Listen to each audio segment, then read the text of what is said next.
ذات کے سامنے عاجز بن جاؤ، عاجز بن جاؤ۔ یہ وہ رب ہے جس نے عزتیں دیں، جس نے ذلتیں دیں۔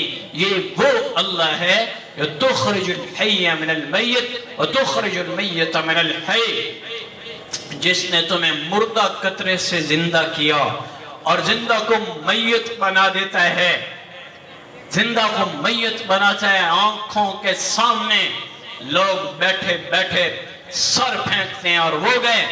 بیٹا دیکھتا رہتا ہے، ماں دیکھتی رہتی ہے، باپ دیکھ رہا ہوتا ہے، بہن بھائی بیوی بچے دیکھ رہے ہیں کہ کسی طرح ابا بچ جائے، بھائی بچ جائے، بیٹا بچ جائے، بیٹی بچ جائے، لیکن تم اتنے عاجز، اتنے کمزور ہو کہ اپنے جانے والے کو روک نہیں سکتے، نہیں بچا سکتے۔ اذا بالغت الحلقوم، میرے بندو جب روح تمہاری اٹک رہی ہوتی ہے، گلے میں پہنچ چکی ہوتی ہے، سارے رشتہ دار ہوتے ہیں، سارے ڈاکٹر موجود ہوتے ہیں، اور روح آ چکی ہے آخری لمحات میں، ترجعونہا ان کنتم صادقین، میرے بندو بچاؤ، پھر لاؤ پھر اس کو زندہ کرنے کے لیے میڈیسن، لاؤ پھر ساری ٹیکنالوجی، لاؤ پھر ساری دنیا کے علوم کٹھے کرو۔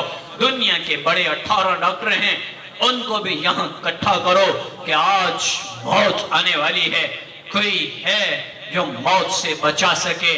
میرے بھائیو کوئی نہیں بچا سکتا۔ چنگیز خان دنیا کو فتح کرنے والا، پوری دنیا کا فاتح اعظم، 68 سال کی عمر ہو گئی، 68 سال کی عمر ہو گئی، دنیا فتح کرتے کرتے زندگی گزاری۔ موت کو جب وقت قریب آیا تو سمجھ گیا کہ اب نہیں بچتا ہوں، تو بڑے بڑے ڈاکٹروں کو بلوایا کہ بھائی میرا علاج کرو۔ تو چائنا سے ایک ڈاکٹر کو بلایا، بڑا حکیم تھا اس دور کا، اس کو بلایا اور کہا کہ میرا علاج کرو کہ مجھے موت نہ آئے۔ کون کہہ رہے ہیں؟ چنگیز خان، جس نے بغداد میں 15 لاکھ انسانوں کا قتل کیا، کھوپڑیوں کے مینار بنا دیے، کھوپڑیوں کو مینار بنا دیے، لاشیں لاشیں ہر طرف ہوتی تھی۔ اتنا بڑا ظالم بادشاہ آج جا رہے ہیں کہ مجھے موت سے بچنے کا علاج بتاؤ۔ تو اس حکیم نے کہا خاقان اعظم جتنی ہے یہ صحت سے گزر جائے، اس کا علاج تو میرے پاس ہے، لیکن موت کا علاج میرے پاس کوئی نہیں ہے۔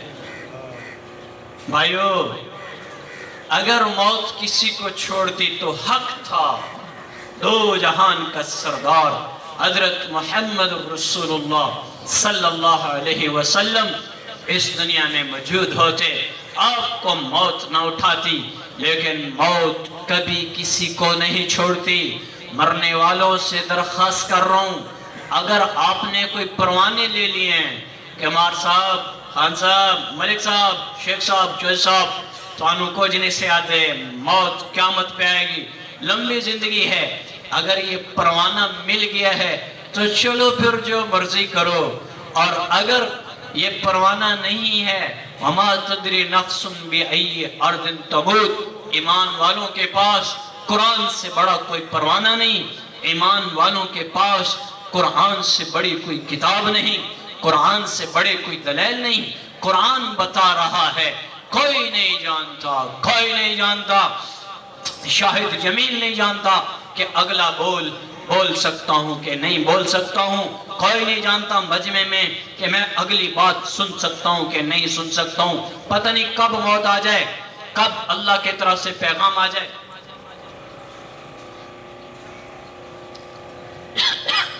بھائیو ہم میں کوئی نہیں جانتا کب موت آ جائے۔ جب نہیں جانتے تو خطرناک چیزوں سے بچنے کے لیے تدبیریں کی جاتی ہیں، آنے والے حالات کے لیے تدبیریں کی جاتی ہیں۔ یہ جو سگلا فیملی نے گھر بنائے ہیں بڑے بڑے، اور سائیوال میں میں ابھی راستے میں تھا، بڑے بڑے بنگلے دیکھ کے آ رہا ہوں سارے مین سڑکوں پہ۔ یہ گھر کیوں بنائے ہیں؟ یہ گھر اس لیے بنائے ہیں کہ کل 100 سال کے بعد بھی میری اولاد کوئی نسل آئے تو وہ اس گھر میں رہ سکے۔ آنے والے دنوں کے لیے تدبیریں بناتے ہیں کہ کسی طرح موت سے بچ جائیں اور آنے والے لوگ آسان رہیں اور زندگی سکون سے گزرے۔ بھائیو، آخرت کے لیے تو کوئی تدبیر بناؤ، آخری گھر کے لیے تو کوئی دوڑ ہونی چاہیے۔ اس گھر میں صرف کوئی آدمی رہے 60 سال 70، کوئی بہت لمبی پا جاؤ تو چلو 100، کوئی ٹپدا نہیں 70 80 تو آج کل جڑا ساڑا حال ہے۔ بڑے لوگ تھے کوئی 100 تک چلے گئے، اب نہیں جانے والے، زیادہ سے زیادہ 100 سال آخری آگے جانا ہے، جہاں لا محدود زندگی گزارنی ہے۔ اس کے لیے بھی تو کوئی تدبیر کرو، تہ خاک سونا ہے، اس کے لیے بھی تو کچھ تدبیر کرو۔ قبر میں اترنا ہے، اس کے لیے بھی تو کوئی آسان رستے بناؤ کہ قبر میری روشن ہو جائے۔ اس کے لیے کوئی تہجد ساتھ لے لو، اس کے لیے نماز کو ساتھ لے لو، میری قبر میں ایئر کنڈیشن لگ جائے اور روشنیاں آ جائیں۔ اس کے لیے بھی تو کوئی پیش رفت ہونی چاہیے۔ یہاں گرمی آئی، گاڑی بھی ایئر کنڈیشن، کمرہ بھی اے سی روم، اور قبر ادھر یہ خوراک کھاتا ہے، اعلیٰ صحت بنے، موٹا جسم بنے، صحت مند رہوں، ادھر قبر کے کیڑے منہ کھولتے ہیں، آئی موٹی لاش، ادھر وہ خوش ہوتے ہیں، ادھر یہ خوش ہوتا ہے۔ بھائیو، میں تمہیں دنیا بنانے سے نہیں روک رہا ہوں، بنا لو بنا لو بنا لو، رہنے کے لیے بنا سکتے ہو، لیکن اس بنانے میں کوئی ظلم نہ ہو، کوئی زیادتی نہ ہو، کوئی چوری ڈاکہ نہ ہو، قتل نہ ہو، رازنی نہ ہو، ناپ تول کی کمی نہ ہو، اور عدل کے ساتھ زندگی گزارو۔ اچھا لباس پہنو، تمہیں کوئی نہیں منع کرتا، اچھا گھر بنا لو، کوئی منع نہیں کرتا، لیکن اس کے ساتھ اپنی آخرت کو اچھا بنانے کی دوڑ بہت ضروری ہے۔ بھائیو، اس راستے کے لیے ابھی وقت ہے کہ اللہ نے زندگی دی، موقع دیا ہے۔